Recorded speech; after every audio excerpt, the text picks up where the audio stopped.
Hello everyone, কেমন আছো সবাই? বেশ অনেক দিন পর আমি আজ তোমাদের সাথে একটা ব্লগ ভিডিও শেয়ার করতে এলাম। হঠাৎ করেই মাথার উপর দিয়ে ভীষণ বড় একটা ঝড় বয়ে গেল। অন্য কোনো দিন তোমাদের সাথে সেটা শেয়ার করব। তো আজ আমরা রেডি হয়ে গেছি, আমি আর মামুনি মিলে যাচ্ছি মামার বাড়িতে। আর হাজবেন্ডের মামা বাড়ি মানে এটা এখন আমারও মামা বাড়ি। আমরা যখনই বাইরে থেকে বাড়িতে আসি তখনই একবার করে মামা বাড়ি থেকে ঘুরে আসি। তো এবারে আর যাওয়া হয়নি, তো এখন একবার সময় করে আমি আর মামুনি মিলে রাহিকে নিয়ে বেরিয়ে পড়লাম। এরপর আমাদের আবার ফিরে যাওয়া আছে, আর হয়তো যাওয়ার সুযোগ হবে না। তো আমরা বাড়ি থেকে একটা টোটো করে মগরার উদ্দেশ্যে রওনা দিয়েছি। এখন আমরা রয়েছি মগরা যাওয়ার রাস্তায়, আর এখানে রাহি টোটোতে বসে ভীষণ পরিমাণে রাগ দেখাচ্ছে, কারণ পাশ দিয়ে একটা আইসক্রিমের গাড়ি যাওয়াতে রাহির ইচ্ছা হয়েছে আইসক্রিম খেতে। তো যেহেতু টোটোয় বসে আছে একটু ঝাঁকুনি হচ্ছে, আইসক্রিম দিলে ও গায়ে ফেলে দিতে পারে, যে কারণে আমরা এখন আইসক্রিম কিনে দিচ্ছি না। আর সেজন্যই ওর এত রাগ হয়েছে। আর একা একাই ও এরকম টোটোর সিটে বসবে, কিছুতেই আমার কোলে বা ওর ঠাম্মির কোলে এসেও বসছে না। আমার যেহেতু জন্ম আর বড় হয়ে ওঠা নদিয়া ডিস্ট্রিক্টে, হুগলি ডিস্ট্রিক্টের দিকে আমাদের সেভাবে কোনো আত্মীয় স্বজনও নেই, তাই এদিকে আসাই হয়েছিল না। বিয়ের পর থেকেই কিন্তু আমি মগরা বা মহানাদ এইসব জায়গাগুলোতে প্রথম এসেছি। আর এখন তো মাঝে মাঝেই আসি, যেহেতু আত্মীয় স্বজন এদিকে এখন রয়েছে। আর এখন আমরা মগরা পৌঁছে গেছি। মগরা থেকে এবারে আমরা উঠে পড়েছি ম্যাজিক গাড়িতে। ম্যাজিকে করে আমাদের যেতে হবে মহানাদ পর্যন্ত। মহানাদ থেকে আবার আমাদের একটা টোটো ধরতে হবে। আমাদের এই বাড়ি থেকে মামাবাড়ির ডিস্টেন্স খুব বেশি নয়, কিন্তু দুটো তিনটে যানবাহন পাল্টে পাল্টে কিন্তু যেতে হয়। আর এখন ওয়েদার যেহেতু ভীষণই গরম, তাই আমাদের একটু কষ্ট তো হচ্ছিলই, সাথে রাহিও আছে। তবে কিছু করার নেই, গরমকালে এটুকু গরম তো সহ্য করতেই হবে। আর এখন আমরা মগরা থেকে মহানাদে নেমে মহানাদ থেকে আর একটা টোটোতে বসে পড়েছি। এবারে আর 5 মিনিটের মধ্যেই মামাবাড়িতে পৌঁছে গেছিলাম। তারপর একটু ফ্রেশ হয়ে হাত মুখ ধুয়ে সবার সাথে গল্পগুজব করে একটু বেরিয়ে পড়েছি এখন আমরা বোনেরা মিলে মার্কেটের উদ্দেশ্যে।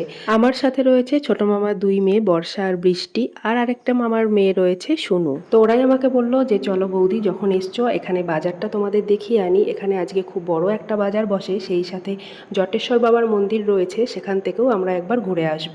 তো এই যে পৌঁছে গেছি জটেশ্বর মন্দিরে, আর ভীষণ সুন্দর লাগলো, শান্ত পরিবেশ, খুব সুন্দর। তখন সন্ধ্যা আরতি হচ্ছিল।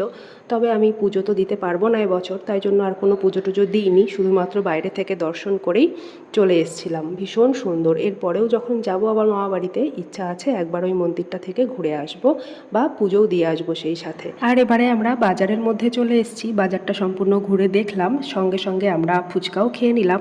ফুচকা খাওয়ার পর আবার আমরা চলে এসেছি ঘুগনির দোকানে। বোন বলছিল এই ঘুগনির দোকানটার নাকি খুব দারুণ ঘুগনি বানাই। তো বললাম চল একবার গিয়ে টেস্ট করে আসি। সবাই মিলে ঘুগনিটা খাওয়ার পর আমাদের কিন্তু পেটে আর জায়গা ছিল না, তবুও বোনেরা মিলে একসাথে বেরিয়েছি, যেমনটা হয়। ফুচকা ঘুগনি খাওয়ার পরও আমরা সবাই মিলে আলোচনা করলাম যে একটা করে রোল নেওয়া যাক। তো বাড়িতে ফোন করে শোনা হলো বাড়িতে কেউ রোল খাবে না বলছিল। তো আমরা প্রত্যেকে একটা করে রোল নেওয়ার জন্য এখন এই যে টোটোতে ওয়েট করছি। আর বর্ষা গেছে রোলের দোকানে, ওখানে অর্ডার দিয়েছে, একটু সময় লাগছিল। তো আমরা বাকিরা টোটোতেই বসে গল্প করছি। বাইরে ছিল ভীষণ গরম, সেজন্য আর টোটোর থেকে নেমে রাস্তায় ঘোরাঘুরি কিছু না করে টোটোতেই চুপচাপ বসেছিলাম। ও রোল নিয়ে আসলো, তারপর আমরা বাড়িতে এসে রোলটা খেয়েছিলাম। টোটোয় বসে বসে আমরা একটু বোরিং হচ্ছিলাম। সামনেই দেখতে পেলাম উনি রুমালি রুটি বানাচ্ছেন, বেশ ভালো করে হাতটা ঘুরিয়ে ঘুরিয়ে, সেটাই আমরা সবাই মিলে দেখছিলাম। তারপর আমরা বাড়িতে ফিরে গেছি। আর কিছুক্ষণ পর মামুনি বলল চল একবার ছোট মাসিমণির সাথে দেখা করে আসি। যেহেতু মামাবাড়ির একদম কাছেই রয়েছে মাসিমণির বাড়ি, তাই আমি আর মামুনি মেয়েকে নিয়ে মাসিমণির বাড়িতে এখন এসেছি। আর মাসিমণিদের বাড়ির উঠোনে একটা সুন্দর আম গাছ রয়েছে, যে আম গাছের একদম নিচুতে নিচুতে প্রচুর আম ধরে আছে। আমারই দেখে মনে হচ্ছে যেন আমগুলো পেরে নি।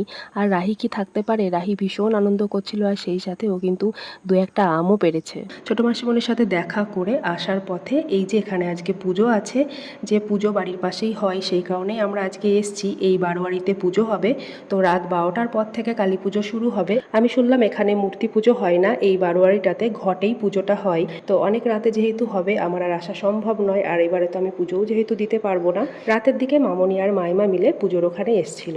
আর এটা ঠিক পরের দিন সকালবেলা, সকাল সকাল উঠে ফ্রেশ ট্রেশ হয়ে দেখছি মাইমা এখানে পুজো দিয়ে নিয়েছে, কত ফুল তুলে সুন্দর করে পুজো দিয়েছে, দেখতে খুব ভালো লাগছিল। তাই আমি একটা ভিডিও ক্লিপও নিয়ে নিয়েছি।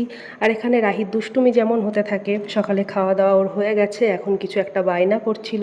তারপর আমি একটু ওকে ভোলানোর চেষ্টা করছিলাম। আর এই যে এখানে আর একটা ছোট্ট সোনা বসে আছে, এটা রাহির ভাই হয়। তো ও এখানে একটু কার্টুন দেখছিল আর পপকর্ন খাচ্ছিল। তারপর যেহেতু ভীষণ গরমও ছিল, একটু সবাই মিলে আইসক্রিম খেয়ে নিচ্ছিলাম। আর এদিকে দেখতে দেখতে দুপুরও হয়ে গেছে, আমাদের স্নান টান হয়ে গেছে। আমরা কিন্তু আর বেশিক্ষণ থাকবো না, একটু পরে দুপুরের খাওয়া দাওয়া করেই আমরা আবার বাড়ির উদ্দেশ্যে রওনা দেব। আমরা এখানে আগের দিন বিকালের আগে এসেছিলাম আর সেই রাতটা থেকে তার পরের দিন সন্ধ্যায় আবার বাড়ি ফিরেছি। তো এখন সবাই মিলে আইসক্রিম খাওয়া হচ্ছে আর অনেক রকম গল্প হচ্ছে। আর ক্যামেরার দিকে কিন্তু অনেকেই আসতে চাইছে না বা বলছে আমাদেরকে নিস না ক্লিপে। তো আমি একটু ক্লিপটা নিয়ে রাখছি, কারণ পরবর্তীকালে এগুলো দেখবো, ভালো লাগবে।